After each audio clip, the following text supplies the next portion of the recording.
Para jamaah, Bapak Ibu yang dirahmati oleh Allah, alhamdulillah pada kesempatan malam ini kita masih diberikan kesehatan oleh Allah. Amin. Sehingga masih bisa istiqomah hadir di Majlis Al-Anwar. Mudah-mudahan semuanya istiqomah, amin ya rabbal alamin. Dan berkah hadir di majlis ini, qabul semua hajat-hajat kita. Dosa-dosa kita diampuni oleh Allah, rizki kita dilancarkan oleh Allah, istiqomah dalam ketaatan, jika kelak wafat dalam keadaan husnul khatimah, amin ya rabbal alamin. Para jamaah, Bapak Ibu yang dirahmati oleh Allah, pada kesempatan malam ini kita akan membahas kitab Aqidatul Awam yang sempat kita bahas dulu waktu di lapangan futsal. Hampir berapa tahun berhenti, ganti kitab. Sekarang biar tidak lupa kita akan melanjutkan, dan kalau tidak salah kita sudah sampai ke bait 10 dan akan dilanjutkan ke bait 11. Allahumma sholli ala sayyidina Muhammad. Supaya kita ingat mereview kembali, di HP sudah saya post Nazam Aqidatul Awam. Monggo bisa sambil dibuka, kita coba bersama-sama dari bait pertama sampai bait ke 10, dilanjutkan 11, 12. Masih ingat lagunya? Masih? Ya wis, yang penting masih ingat ya. Yuk bersama-sama. Abda'u bismillahi warrahmani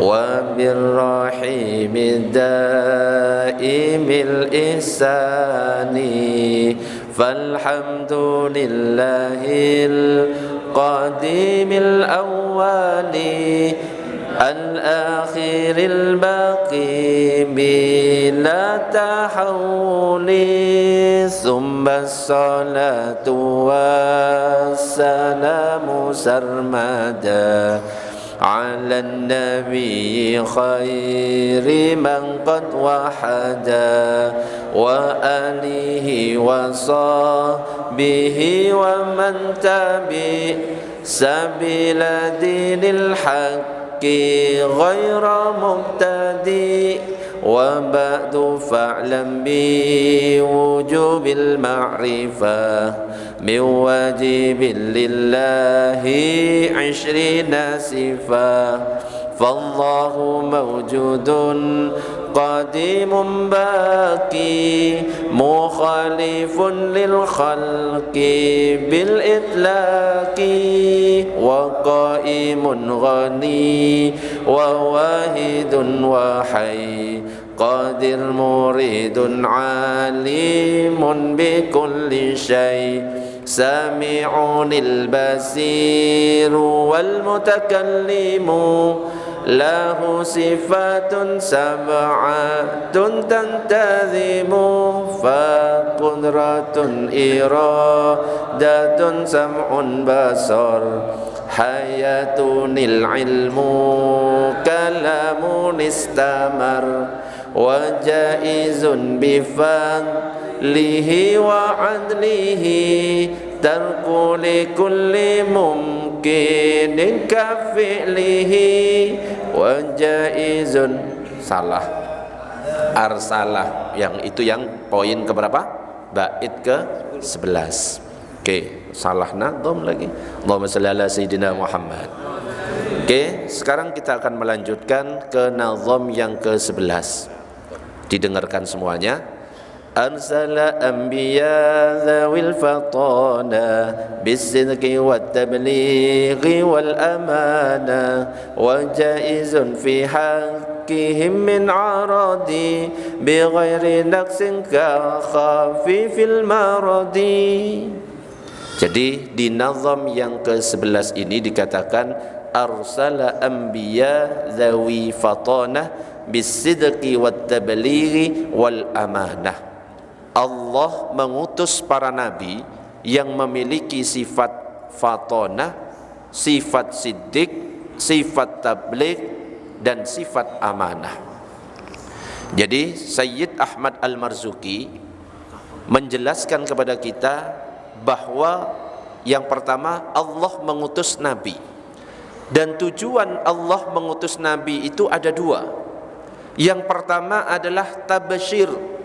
Tabasyir ini artinya memberikan kabar gembira kepada umat semuanya ini, kepada kita semuanya, bahwa orang yang berbuat taat nanti akan dapat surga, bahwa orang yang sholat berjamaah nanti pahalanya 27, bahwa orang yang hadir majelis ilmu maka akan dimudahkan jalannya ke surga, dan lain sebagainya. Intinya yang pertama memberikan kabar gembira kepada kita semuanya. Yang kedua adalah tujuan Nabi diutus itu adalah inzar, yang artinya memberi peringatan. Kalau ada orang berbuat maksiat, neraka. Kalau ada orang berbuat zina, harus dirajam. Memberikan peringatan kepada kita. Jadi tujuan Nabi diutus ada dua. Yang pertama apa? Tabasyir. Yang kedua inzar. Bersama-sama. Satu, tabasyir. Yang kedua inzar. Tabasyir itu memberi kabar gembira, inzar itu memberikan peringatan. Dan yang perlu kita ketahui, Nabi dan Rasul yang pertama itu siapa? Nabi siapa? Saya tanya dulu, jumlah Nabi dan Rasul semuanya ada berapa? Jumlah Nabi dan Rasul semuanya ada berapa? 124.000. Berapa? 124.000. Di antara 124.000 itu ada Rasul, jumlahnya berapa? 313 Rasul. Di antara 313 Rasul itu yang wajib kita ketahui ada berapa? 25. Di antara 25 ini ada nabi-nabi pilihan yang kita kenal dengan Nabi Ulul Azmi. 5. 1. Nabi Nuh. 2. Nabi Ibrahim. 3. Nabi Musa. 4. Nabi Isa. 5. Nabi Muhammad. Di antara 5 ini pemimpin semua itu siapa? Baginda Nabi Muhammad sallallahu alaihi wasallam. Luar biasa. Ya. Jadi Nabi dan Rasul pertama itu adalah siapa? Nabi Adam alaihis salam. Sedangkan Nabi yang terakhir siapa? Baginda Nabi Muhammad sallallahu alaihi wasallam. Jadi hati-hati, karena ada kelompok sebelah yang mengatakan bahwa Nabi dan Rasul pertama bukan Nabi Adam, tapi siapa? Nabi Nuh. Jadi kalau kelompok sebelah itu mengatakan Nabi Adam tidak termasuk Nabi dan Rasul. Nabi dan Rasul yang pertama, katanya kelompok sebelah, itu Nabi Nuh.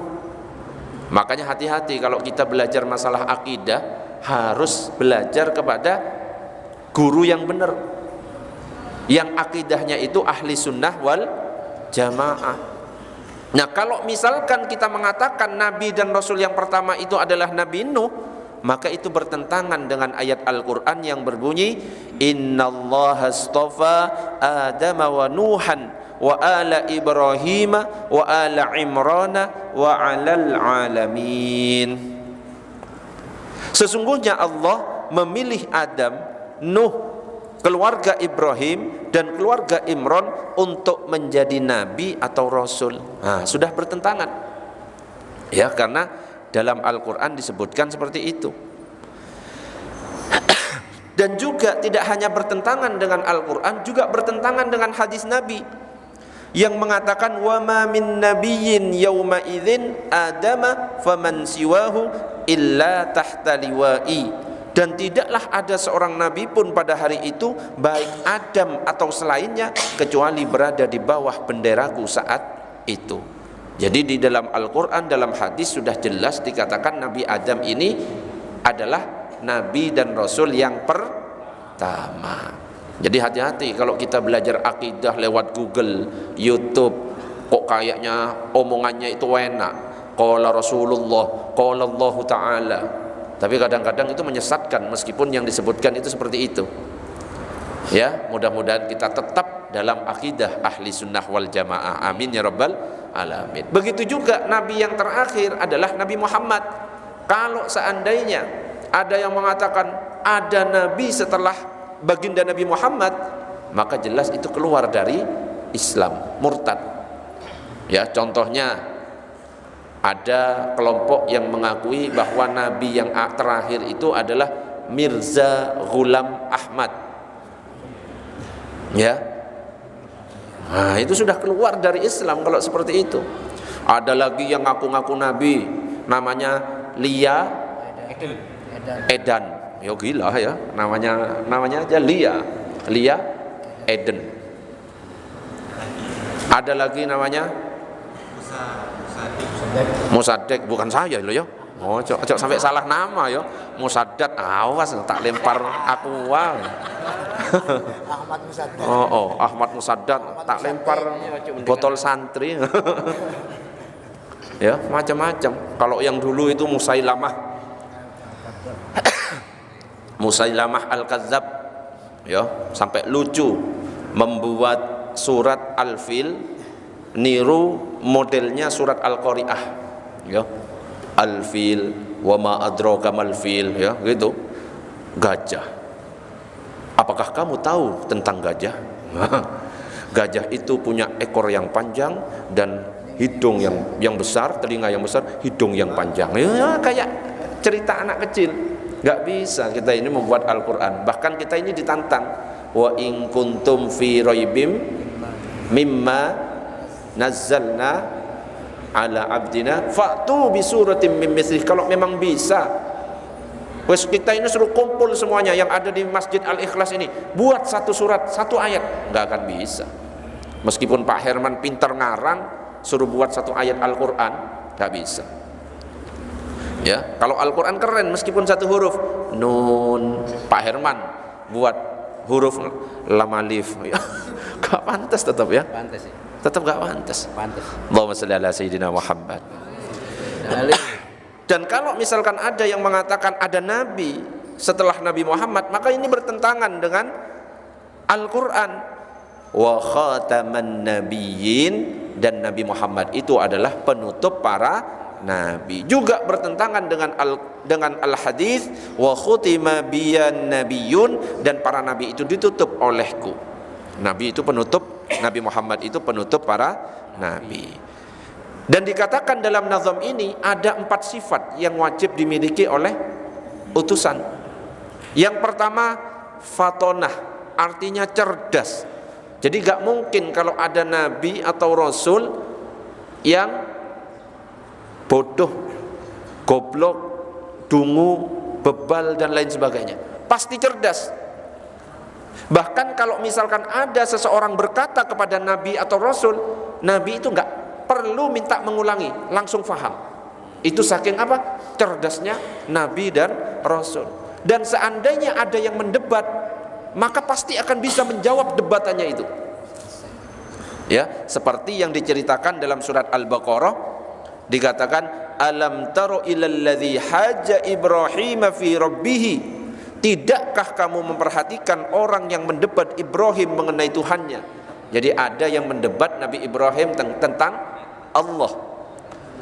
An atahullahul mulkah, karena Allah telah memberinya kerajaan. Idz qala Ibrahimu rabbiyalladzi yuhyi wa yumitu. Ingatlah ketika Ibrahim berkata, Tuhanku adalah yang menghidupkan dan yang mematikan. Maka dia kemudian menjawab, ana uhyi wa umit, aku juga bisa mematikan dan menghidupkan. Ya. Jadi ketika ditanya siapa Tuhanmu, Nabi Ibrahim menjawab, Tuhanku ini yang bisa menghidupkan dan mematikan. Loh, aku bisa. Menghidupkan bisa, mematikan bisa. Dikasih contoh, menghidupkan dibiarkan, enggak dibunuh. Kalau mematikan dibunuh. Nabi Ibrahim enggak kalah, namanya nabi dan rasul, cerdas. Nabiku ini bisa membuat terbit matahari dari arah timur. Kalau kamu memang Allah, kalau kamu memang Tuhan, coba sekarang terbitkan matahari dari barat. Bingung. Ya, cerdas kalau Nabi dan Rasul itu mendebat. Yang kedua sifatnya adalah sidik, jujur. Artinya apa? Seluruh Nabi tidak ada yang berbohong. Kalau seandainya ada, Nabi Ibrahim pernah berbohong 3 kali. Ya, Nabi Ibrahim pernah berbohong 3 kali. Ternyata para ulama itu menjelaskan. Yang pertama hadis yang mengatakan bahwa lam yakdzib Ibrahimun Nabiyyu alaihi salam qattu illa thalatha kadzabatin. Katanya para ulama, yang pertama hadisnya itu dhaif dan tidak bisa dijadikan hujjah dalam akidah.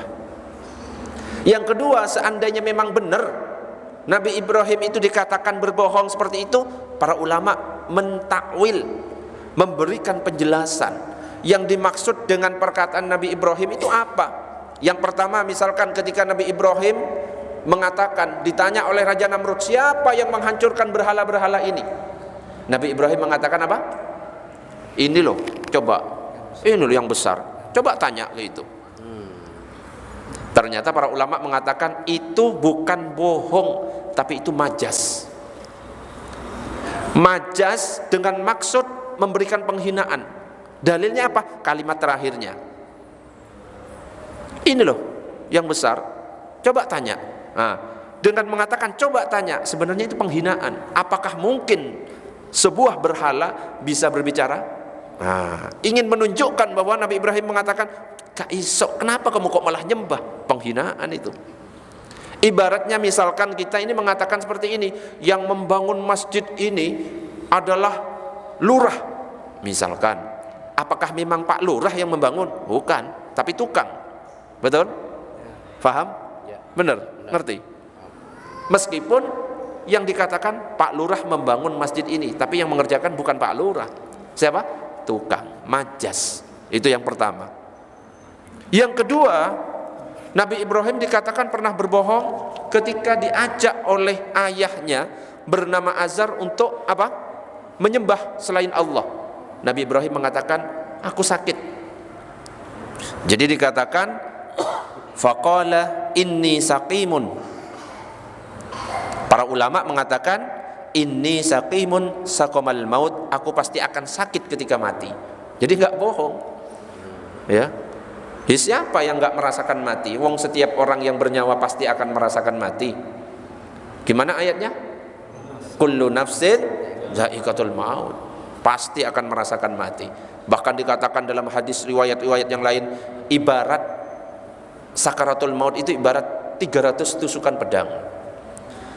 Mau kena satu pedang aja, ya, satu pedang aja sakitnya luar biasa. Apalagi ditantang untuk memasukkan jarum suntik, ya. Ya, yang lagi viral itu. Apa itu? Istilah kata apa ya? Menarik benda gaib ini, kayaknya ada ini di sini. Ngono-ngono itu ya, nggak usah diikuti kayak gitu ya, biasa. Ya. Nah, ini ada warna hijau. Oh, logo Al-Anwar. Allahumma shalli ala Sayyidina Muhammad. Jadi semua orang ya pasti akan merasakan yang namanya mati. Jadi nggak bohong Pak Herman, ya. Ada penjelasan. Bahkan Imam Ghazali itu mengatakan, seandainya orang yang meninggal itu diberi kesempatan untuk hidup, kemudian disuruh bercerita tentang rasanya sakaratul maut, maka pasti orang yang mendengar ceritanya itu gak akan ngurusi jenazah itu. Kenapa? Karena takut, waduh kok sakitnya kayak gini. Bahkan dalam kitab Tanbihul Ghafilin itu diceritakan, ketika Sam bin Nuh dibangkitkan, dihidupkan dengan izin Allah, Nabi Isa menghidupkan, ternyata gimana rasanya sakit? Saya sudah mati selama 4.000 tahun, tapi rasanya sakaratul maut sampai sekarang masih terasa. Oh, berat. Makanya biasanya ketika kita selesai sholat berdoa, gimana? Allahumma inna nas'aluka salamatan wa afiyatan fil jasad wa ziyadatan fil ilm wa barakatan fil rizq wa taubatan qabla al maut wa maghfiratan ba'da al maut. Allahumma hawwin alaina sakaratul. Mudah-mudahan sakaratul maut kita Kok usah wis nanti aja ya. Terakhir. Pak Herman pengen sakaratul maut umur berapa? Umur Pakai mic. Umur berapa? Requestnya. kalau saya pinginnya nanti meninggal pada saat nyawa saya sudah dicabut. Nggih. Yang kedua, saya ingin meninggal pada saat rezeki saya sudah habis. Nah, dan yang ketiga, saya mestinya diskusi dengan istri sama anak-anak. Allah masalah Sayyidina Muhammad. Ya wis. Mati suntuk Ustaz ya. Hah?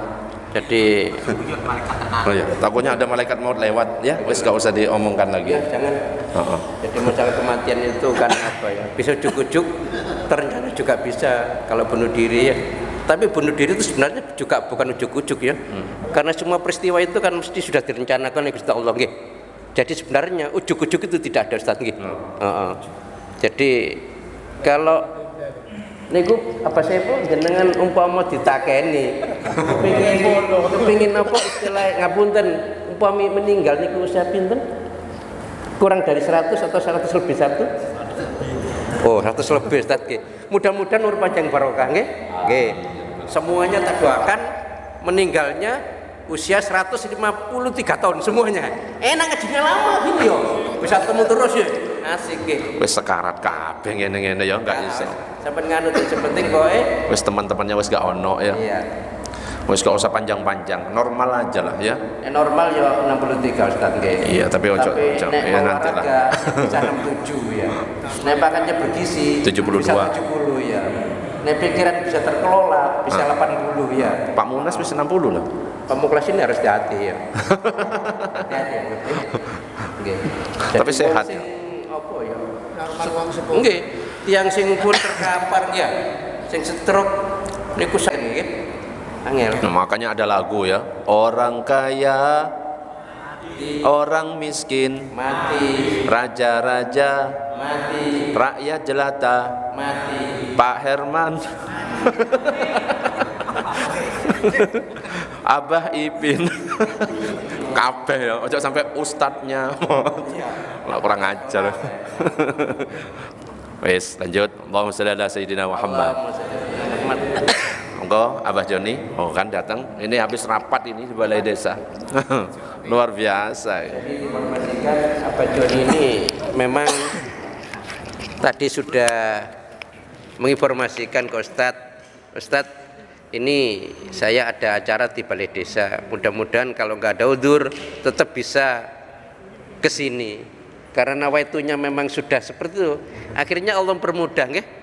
Monggo ini ada suri teladan di dalam jiwanya ini nggih. Napa malih nek ngomong masalah sunat sama nikah. Waduh. Nggih. Wah, luar biasa. Matur nuwun kehadirannya Pak Joni. Nggih. Wajahnya bersinar nggih. Ini hasil puasa Ramadan 3 tahun kemarin ngeten nggih. Bersinar ya, luar biasa. Matur nuwun. Gayae lho tenang ya. Kula nek eling Abah Joni, eling mbah kula Abah Joni nggih. Nggih. Modele tenang, nyantai. Nggih. Enggak, mbah sing tahapan 1. Kan ada mbah itu kan 1 2 3 nggih. Iki jadi ngaji enggak ini? Nggih, monggo Ustaz, punten nggih. Ngaji sik lah ya. Ya, jadi di sini harus kuat mental ya. Nah, ini wes kuat mental semuanya ini Abah Ipin ya. Di sini kena gojlok, kuat mental. Ngaji di Baitur Rahman yo kena maneh. Ya Abah Ipin ya. Tapi tetap iya, nek nggak keluar wes gak tahan. Jadi kalau di Majelis Al Anwar harus kuat mental. Pak Herman wis kuat ya. Ya. Pak Freddy wis kuat itu mental ya. Ustadz Hartoyo ya, meskipun dikatakan raja berkat, wis kuat wis. Tiap Jumat pasti dapat berkat itu. Saya aja belum tentu dapat. Iku Ustaz Hartoyo itu keahliannya beda. Sore udah dapat. Iya, sore wis dapat, wis moto. Klek klek enggak apa-apa. Ya, jadi update itu ya enggak harus kata-kata bijak. Ya enggak berkat, ya enggak apa-apa ya. Akhirnya ada yang enggak tahan keluar, ya kan? Yang kemarin itu sopo iku? Iki grup majelis tapi kok isinya makanan tok ngono. Oh. Temannya sopo iku? Muridnya Ustadz Afif kok iku. Kemarin itu. Allahumma shalli ala sayyidina Muhammad. Yang ketiga adalah, jadi yang pertama fatonah, yang kedua sidik, yang ketiga adalah tabligh. Tabligh itu artinya menyampaikan risalah Allah kepada umat manusia. Dan yang perlu kita ingat, Nabi Rasul itu tugasnya hanya menyampaikan, tidak bisa memberi hidayah. Gak bisa memberi hidayah, cuma menyampaikan. Ya ibarat kita, ya, kita ngaji, ustadznya ngaji menyampaikan, cuma bisa menyampaikan, ngasih nasihat. Masalah hidayah tetap siapa yang punya? Allah. Contohnya misalkan Nabi Nuh, ya, gak bisa memberikan hidayah kepada istrinya, gak bisa memberi hidayah kepada anaknya yang bernama Kan'an. Terus siapa lagi? Siapa lagi? Nabi Lut, ya. Terus Nabi Ibrahim gak bisa memberikan hidayah kepada ayahnya Azar. Bahkan Nabi Muhammad gak bisa memberikan hidayah kepada pamannya Abu Thalib. Padahal sebenarnya sudah mengakui, Abu Thalib itu sudah mengakui kalau Nabi Muhammad ya Nabi, cuma karena ada rasa gengsi. Apalagi ketika sakaratul maut, di sampingnya ada Abu Jahal, Abu Lahab. Makanya yang dulu pernah saya sampaikan, kalau ibu itu, ibu saya kalau menjelaskan, jadinya nggak jadi syahadat. Saya bersaksi bahwa tidak ada Tuhan selain Allah, dan saya bersaksi bahwa Muhammad adalah ponaan saya. Nggak jadi, tetap dianggap sebagai ponaan. Ya, nggak bisa. Jadi hanya bisa memberikan nasihat, hanya bisa berdakwah tentang hidayah, tetap miliknya siapa? Allah. Dan kita ini belum tentu lah ya, terus ada di jalan yang lurus terus. Makanya jangan sombong ketika kita melihat orang, kita subuh-subuh, kadang-kadang itu sering melihat orang itu banyak suudzonnya. Kita berangkat subuh, wis merasa sok ngelihat orang-orang nongkrong di warung kopi, oh nggak sholat. Pernah nggak kayak gitu? Hati-hati, bisa jadi orang yang nongkrong pada waktu itu ketika mati diberi hidayah, matinya husnul khotimah. Kita yang sok-sok tiap subuh istiqomah datang ke masjid, dicabut hidayahnya, matinya su'ul khotimah. Hati-hati ngelihat orang ya duduk-duduk azan, saya duduk ngerokok ya di warung kopi, saya kopi. Pokoknya doakan, ajak, nggak apa-apa, jangan sampai suudzon ya. Pokoknya jangan sampai suudzon, khawatirnya dibalik oleh Allah. Hancur kalau misalkan sampai Allah balik. Nggak pernah hadir majelis, jangan. Harus diperbanyak ke warung makanya. Diajak, iya ya. Karena bisa saja dibalik ya. Bisa juga tetap matinya di warung, repot itu. Karena orang itu juga matinya ini sesuai dengan yang biasa dilakukan. Sering miso-miso, tiba-tiba sakaratul maut miso ke malaikat. Ya, ngaco. Yang lagi viral itu di TikTok itu, kata-katanya nggak usah diikuti. Kata-kata yang nggak penting itu jangan sampai diikuti. Iya, betul. Ngaco diikuti, kayak gitu ya jangan diikuti kalimat-kalimat itu. Coba searching di Google artinya apa. Coba searching apa artinya, ya. Allahumma shalli ala sayyidina Muhammad. Dan yang ke berapa sekarang? Yang keempat adalah al-amanah atau amanah, terpercaya. Nabi dan Rasul itu pasti terpercaya.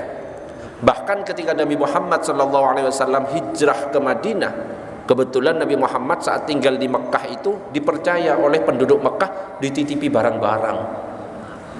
Karena terpercaya, sifatnya Nabi itu terpercaya, amanah, maka Nabi Muhammad ketika hijrah ke Madinah, Nabi Muhammad masih tetap menyuruh Sayyidina Ali tetap di Mekah untuk mengembalikan barang-barang orang-orang yang pernah dititipkan kepada beliau, baginda Nabi Muhammad SAW.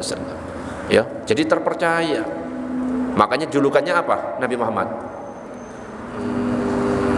Banyak julukannya ya. Kalau sholawatan itu ala Yasin, Toha, ya, Al-Amin, ya, itu julukan Nabi. Bahkan ketika peristiwa peletakan Hajar Aswad, Hajar itu artinya batu, Aswad itu hitam, batu hitam. Kalau Nabi itu biasanya memanggil istrinya siapa? Humairah, yang kemerah-merahan pipinya. Jadi kalau misalkan ada bapak-bapak punya istri kok ireng, ya Hajar Aswad, ngono kan? Enggak apa-apa. Ya wahai Hajar Aswadku, itu enggak apa-apa. Hajar Aswad. Nah, ketika mau meletakkan Hajar Aswad, ternyata kita tunggu orang yang akan meletakkan Hajar Aswad yang pertama kali datang ke masjid ini. Ternyata yang datang siapa? Nabi datang duluan. Lega semuanya, ya. Kaum-kaum itu lega. Oh, karena siapa? Nabi. Meskipun musuh tetap percaya. Akhirnya apa? Solusinya Nabi? Surban. Surbannya dibuka, Hajar Aswadnya diletakkan di tengah. Karena tiap suku itu semuanya berebut pengen meletakkan Hajar Aswad. Akhirnya setiap kepala suku, ya, di sini disuruh megangi semuanya. Akhirnya apa? Hilang. Ya, enggak ada rebutan lagi, diletakkan. Ketika sudah nyampe ke Ka'bah, Nabi yang meletakkan. Oh, wis, pinter Nabi. Ya, enggak sok-sokan, wis saya gitu, enggak boleh saya, enggak boleh. Karena orang yang biasanya mengatakan saya itu kemungkinannya satu, iblis itu wis pokoknya katanya saya ana khairum minhu. Oh, ketika ditanya itu, saya lebih baik daripada Adam. Korun, ya, ini semua ini barang-barang harta kekayaan ini atas usaha saya, gitu. Terus Fir'aun, saya Tuhan yang maha tinggi, sampai ngaku sebagai Tuhan. Fir'aun sampai mengaku Tuhan yang maha tinggi. Gak pernah sakit Fir'aun itu. Itu pun Fir'aun sudah ngaku sebagai Tuhan. Nabi Musa dan Nabi Harun diperintahkan berdakwah kepada Fir'aun harus dengan kata-kata yang baik dan sopan. Lo sekarang di Indonesia, padahal gak setingkat Fir'aun, ya, gak sampai ngaku Tuhan, kata-katanya kasar luar biasa, ya. Allahumma shalli ala sayyidina Muhammad. Oke, jadi 4 sifat itu. Yang pertama adalah apa tadi? Siddiq, amanah, tabligh, fatonah. Itu sifat-sifat yang wajib bagi Nabi dan Rasul. Wallahu a'lam bissawab.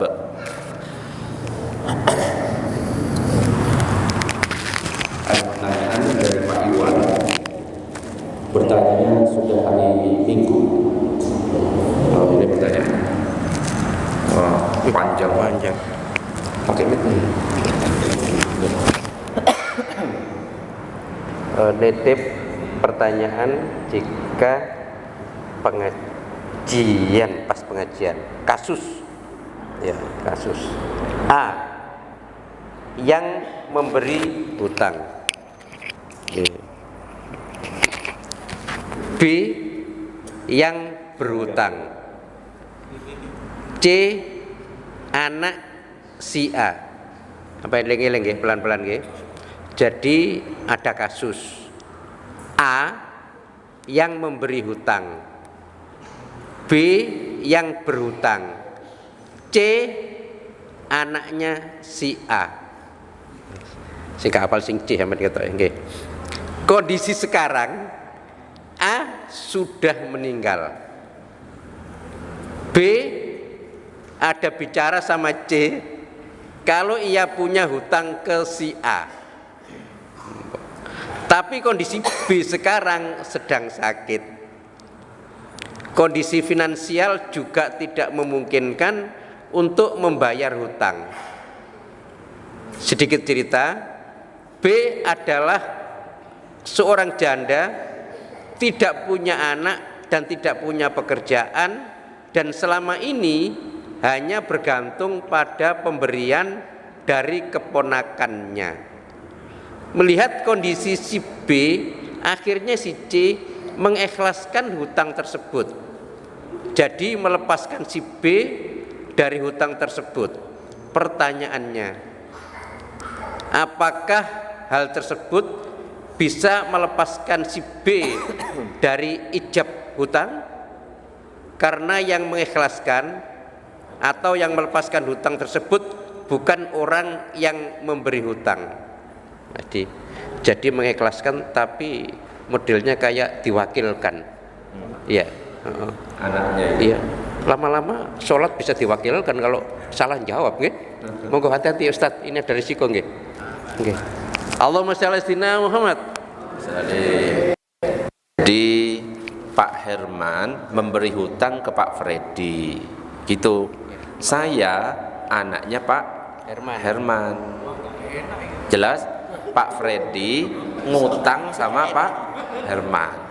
Saya anaknya Pak Herman. Pak Herman mati. Ngerti maksudnya? Ngerti. Pak Herman mati. Pak Freddy janda. Kok gak nyambung? Pak Freddy janda, kekurangan, miskin. Bahkan yang membiayai Pak Freddy ini ponaannya. Akhirnya ngomong, saya pernah punya utang ke bapakmu yang sudah meninggal. Gitu loh ceritanya. Terus saya sebagai anaknya kemudian ya sudahlah, gratis, wes gak apa-apa. Apakah boleh? Bukan Pak Herman soalnya yang mengikhlaskan. Apakah boleh seperti itu? Ya nek Pak Herman yang mengikhlaskan, ya kan malah tambah aneh, ya kan? Apakah boleh? Tentunya seperti ini. Kalau kita punya hutang kepada seseorang, kemudian seseorang itu mati, meninggal, kita belum bayar, maka kita tetap ada kewajiban membayar hutang ke siapa? Ahli warisnya, kepada keluarganya. Termasuk yang meninggal kalau punya hutang tetap nanti ditanggung oleh ahli waris atau keluarganya. Begitu juga ini, ya, karena sudah turun kepada ahli warisnya, kepada keluarganya, tentunya sudah haknya turun ke si anak. Ya sudah, nggak apa-apa. Boleh apa enggak? Boleh. Ya. Yang meninggal warisnya lebih dari satu, yang satu tidak setuju gimana? Apa? Lebih dari satu, yang satu tidak setuju. Nah, yang ini ceritanya kan cuma satu, ya, berarti boleh. Kalau misalkan ahli warisnya lebih dari satu, ya kan diomongkan, ya, diomongkan gimana gini. Ya sudah, kalau tidak terjadi kesepakatan, masalahnya kan turun ke situ, ya. Kalau tidak terjadi kesepakatan, ya sudah, bagian saya yang tak ikhlaskan mungkin separuhnya, gitu ya. Harus ada kesepakatan. Kalau misalkan lebih dari satu, begitu juga kita misalkan punya utang sholat. Ya, ini berkali-kali saya jelaskan masalah sholat. Punya utang sholat, bapak kita misalkan sakit, nggak sholat, mati, seminggu nggak sholat. Pertanyaannya, sholat selama seminggu yang ditinggal mati oleh bapak kita diganti atau tidak? Diganti atau tidak? Diqadha apa tidak? Nah, itu dalam kitab fikih itu ada 3 pendapat. Pendapat yang pertama mengatakan la qadha'ah wala fidyatah. Gak pakai qadha, gak pakai fidyah. Ya wis. Yang kedua, diqadha oleh ahli, oleh keluarganya. Dan ini dipraktikkan oleh Imam Subki. Dan juga ada dalam kitab Bukhari. Diqadha. Ya, jadi selama seminggu keluarganya, mungkin anaknya mengqadhakan selama seminggu. Pendapat yang ketiga, membayar fidyah setiap sholat yang ditinggal itu 1 mud. Berarti kalau misalkan 7 hari, 1 harinya 5, ya, berarti 5 kali 7 35, kali 1 mud 35 mud. 1 mudnya 6,7 ons atau dibulatkan 7 on. 35 kali 7. Ya wes Ustaz, saya tak pakai pendapat pertama. Ya jangan kayak gitu, cari yang hati-hati, kayak gitu. Oke, pertanyaan kedua dari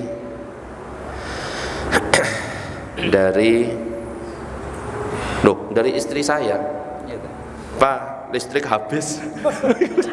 Listrik habis. Ya apa sih? Istri habis. Listrik. Oh, tak kira istri habis. Itu loh.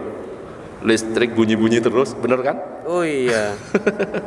Titit itu. Iya, ya wes lah. Token mau habis. Oh. Oke, berikutnya. Assalamualaikum Ustadz, mau tanya apa itu penyakit ain? Terima kasih. Penyakit ain. kalau mau penjelasan lengkapnya itu sudah pernah saya jelaskan, tepatnya di rumahnya Habib Abdurrahman Al-Baiti. Pernah kan?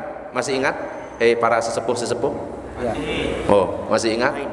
Ya, nanti cari penyakit ain Anwar Musaddad. Bukan saya yang penyakit ain ya, penyakit ain Anwar Musaddad. Jadi penyakit ain ini bisa disebabkan oleh pandangan seseorang. Mungkin karena pandangan seneng bisa tiba-tiba sakit. Atau mungkin karena pandangan dengki, benci sekali, tiba-tiba sakit. Ya, jadi tidak hanya karena pandangan dengki, benci, tapi pandangan seneng, takjub. Wih, Pak Freddy ini ganteng, tiba-tiba sakit. Gitu loh. Makanya dulu kan pernah saya sampaikan, saya kan sakit-sakitan dulu, batuk. Mungkin karena banyak sing seneng, wih, ganteng lagi, sakit terus. Di samping sing benci juga ya. Untuk menghindari dari penyakit ain itu juga ada doanya.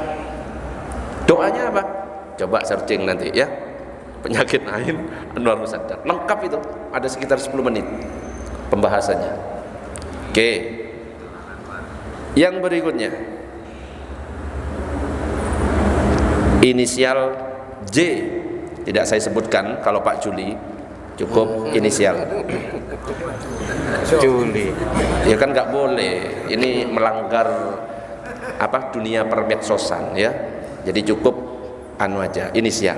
Nggak boleh kalau disebutkan Juli gitu, nggak boleh. Apakah kita sebagai muslim percaya dengan sihir? Wajib ya. Dzalikal kitabu la raiba fihi hudzal lil muttaqin alladzina yu'minuna bil ghaibi wa yuqimunas shalat. Hal yang gaib. Sihir ada, wong Nabi pernah disihir ya, sampai kayak lupa ya. Ini sudah sholat apa belum? Nabi pernah disantet. Ya, wajib percaya. Apalagi di Madura, santet banyak. Ya, dikit-dikit perut kembung tiba-tiba, nggak percaya. Ya. Masuk angin. Ya. Nah, jangan iku trik, perut kembung kok trik. Ya enggak lah. Disantet beneran. Ngalami. Saya ya pernah. Di rumah. Saya ada yang nusuk. Dari rumah langsung mengatakan, saya nggak ngasih tahu. Sampai dokter Erwin itu ditelepon sama istri. Dikira saya kena corona.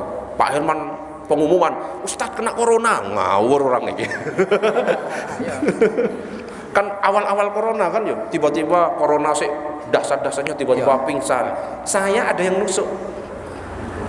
Sampai nggak bisa bangun, diangkat saya ke ini. Istri bingung, telepon Pak Freddy. Pak Freddy ngomong Pak Herman pengumuman. Ustadz ngawur. Dokter Erwin sampai datang ke rumah. Ustadz sesak apa enggak? Enggak. Ustadz bisa nafas enggak? Ustadz bisa mencium enggak? Ya bisa lah, apa sih? Ditanya sampai kayak dikira kena corona. Padahal om saya tiba-tiba nelpon ibu, saya enggak ngasih tahu ke ibu. Itu Sadat sekarang sakit, ibu nelpon saya. Ini ada gini-gini. Ya kalau saya kan enggak ngerti masalah yang gaib-gaib kayak gitu. Cuma om saya yang punya keahlian. Harus percaya yang kayak gitu-gitu. Ya, bukan trik saja ya. Ada yang trik, ada yang tipuan, tapi ada yang benar-benar asli.